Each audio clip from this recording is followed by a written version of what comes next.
Hello guys, I am पलक शाह और आज हम लोग बात करने वाले हैं केमिस्ट्री कैसे करते हैं। जैसे अप्रोच क्या होना चाहिए फिजिकल केमिस्ट्री के लिए, ऑर्गेनिक केमिस्ट्री के लिए और इनऑर्गेनिक केमिस्ट्री के लिए। जैसे फिजिक्स करने के लिए टफ होता है, उसको थोड़ा टाइम लगता है।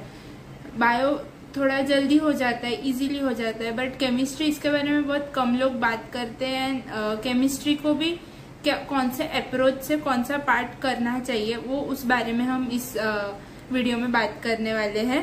जैसे स्टार्टिंग अभी सब लोग क्लासेस वगैरह में फर्स्ट फिजिकल केमिस्ट्री से ही स्टार्ट होता है। तो फिजिकल केमिस्ट्री के चैप्टर्स अभी 8 ही है, पहले थोड़े ज्यादा होते थे पर अभी 80 चैप्टर्स है।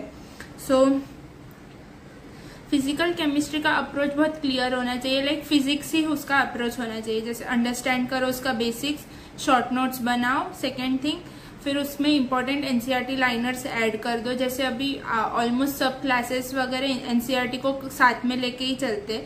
एंड हम लोग का भी बायोबाइट्स का जो लेक्चर्स रहेगा उसमें भी हम लोग एनसीईआरटी के पॉइंट्स ऑफकोर्स कवर करेंगे ही। एंड उसमें हर फिजिकल केमिस्ट्री के 200 to 300 क्वेश्चन सॉल्व करो पर चैप्टर विदाउट पीवाईक्यूज। एक बार चैप्टर के इतने क्वेश्चन सॉल्व हो जाए देन पीवाईक्यू को एज अ टेस्ट सॉल्व करो कि तुम लोग को आ रहा है कि नहीं आ रहा है, so that you can know by that कि पीवाईक्यूज तुम लोग को जम रहा है करने को या नहीं जम रहा है। सो एक आपको तरीके से टेस्ट हो गया एक कि कितना जो समझा वो आया कि नहीं आया। एंड देन रिवाइज फॉर्मूलाज, बस ये इतना। ये जो फिजिक्स में अप्रोच बहुत इजी है बट उसको करना पड़ेगा, ऐसे ही खुद ब खुद नहीं होगा। तो करने के लिए सबसे पहले जो सबसे टफ पॉइंट है करना इस अंडरस्टैंडिंग द बेसिक्स, एंड उसको इतना अच्छे से रखना, क्लियर रखना ना माइंड में, तो आपका सब क्वेश्चन इजीली हो जाएगा। सो वो आप थोड़ा टाइम डालना पड़ेगा वो क्लियर करने के लिए। सो आप डालो एंड डू इट, ओके। अभी हम बात करते हैं organic chemistry. Organic chemistry 7 chapters है, बट फर्स्ट चैप्टर सबसे ज्यादा इम्पोर्टेंट है। वो आ रहा है तो आपको आगे के 6 आएंगे, ये एक चीज है। जैसे फर्स्ट चैप्टर का तो अच्छे से नोट्स बनाना है, उसको तो इतना अच्छे से करना है ना, लाइक उसको बहुत टाइम देना है।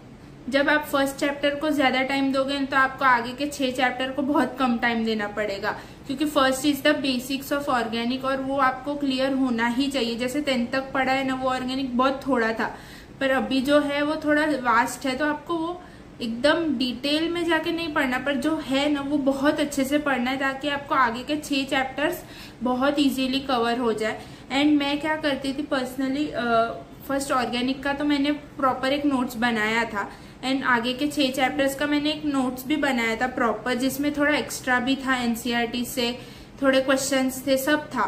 एंड देन एक मैंने शॉर्ट नोट्स बनाया था जिसमें सिर्फ एनसीईआरटी के रिएक्शंस थे एंड उनका एनसीईआरटी लाइनर्स भी था। मैं जैसे लाई हूँ कैसे, जैसे इसमें देखो हाइड्रोकार्बन्स का मैंने मेथड ऑफ प्रिपरेशन का, जैसे ये एनसीईआरटी के ही रिएक्शंस थे, उनके reagent, reaction and important points जो एनसीईआरटी के थे, एनसीईआरटी पॉइंट्स थे, ये सब।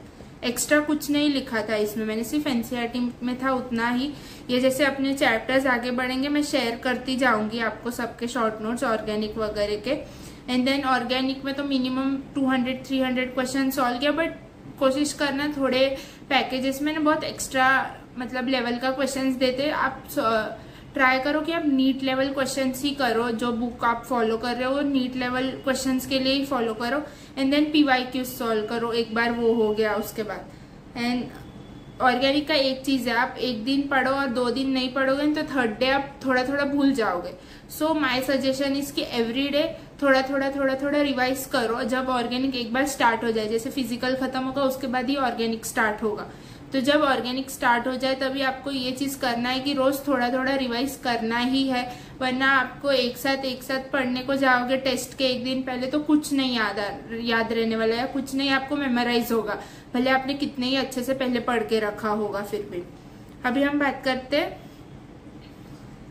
Inorganic chemistry. इनऑर्गेनिक केमिस्ट्री अभी पोर्शन बहुत कम है एंड लास्ट ईयर क्वेश्चंस भी इसका अच्छा इजी आया था, पर आए थे बहुत सारे क्वेश्चंस आए थे, भले पोर्शन कम हो फिर भी। जैसे ये दोनों चैप्टर्स तो फर्स्ट सेकंड चैप्टर होने के बाद ही हो जाएगा, भले इनऑर्गेनिक के है फिर भी, बट ये दोनों चैप्टर्स बेसिक है। मतलब आपको नॉर्मल केमिकल नेम कैसे, मतलब सब everything, ionic bond, covalent bond, सब इस 2 चैप्टर से क्लियर हो जाएगा। एंड ये 2 चैप्टर आप कोशिश करो इसका थियोरी आप एकदम क्लियर रखो अपने माइंड में, सो दैट आपको दूसरे सब चैप्टर्स में ये हेल्प होने वाला है। एंड देन मेरा इनऑर्गेनिक का कैसे होता था, मैं आई ऑलवेज यूज टू देखा अभी पी ब्लॉक डी ब्लॉक का ग्रुप वाइज में प्रॉपर एनसीईआरटी के पॉइंट्स और नोट्स बना के एक पेज में प्रॉपर 1 पेज में ही लिखती थी, उससे ज्यादा नहीं, तो रिवाइज करने के लिए बहुत इजी हो जाता था।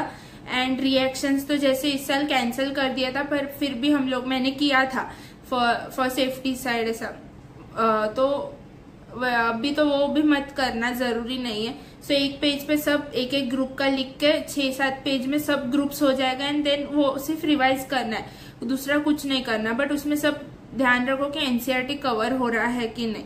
And then first 2 chapters are the most important, और इनऑर्गेनिक के लिए focus only on NCERT. And question solve करना इम्पोर्टेंट है, पर थियोरी को रिवाइज करना, उसको याद रखना वो ज्यादा इम्पोर्टेंट है। तो इसमें ये एक अप्रोच रखो कि ज्यादा क्वेश्चन सॉल्व नहीं किया तो भी चलेगा, मिनिमम अमाउंट ऑफ क्वेश्चन किया तो भी हो जाएगा, बट इसका थियोरी सब आपके दिमाग में होना ही चाहिए always. And inorganic mostly last में ही करते ताकि ज्यादा टाइम ना हो एग्जाम और करने में, सो दैट आपको सब मेमोराइज रहेगा इसके वजह से। एंड लास्टली अच्छे से शॉर्ट नोट्स लाइक कंक्लूजन की सब में एक चीज तो ऐसे ही करना है, शॉर्ट नोट्स बनाओ या प्रॉपर नोट्स बनाओ, उसको रिवाइज करो, बहुत सारे क्वेश्चन सॉल्व करो, क्वेश्चन सॉल्व करने के बाद पीवाईक्यू सॉल्व करो as a test, and PYQ solve करने के बाद टेस्ट पेपर्स दो डिफरेंट क्लासेस का या इंस्टीट्यूशंस का। एंड वो होने के बाद एरर एनालिसिस बनाओ, जो भी गलती आपने सब में किया है ना वो उस बुक में लिख लो, and you are done for the exam. ऐसे ही मैंने पूरा साल किया and I scored 160/180 in chemistry. So and जो 4 रॉन्ग हुआ वो बहुत सिली मिस्टेक था, पर वो मैं पहले ध्यान देती तो वो शायद सिली मिस्टेक्स उस दिन ना होता, बट मैं आपको अब भी बोल रही हूँ एरर एनालिसिस बुक बनाओ, ये बहुत इंपॉर्टेंट है। एंड रिवाइज करो, जितना रिवाइज होता है उतना रिवाइज करो एंड क्वेश्चन सॉल्व करो, अच्छे से आपका नीट 2025 हो जाएगा।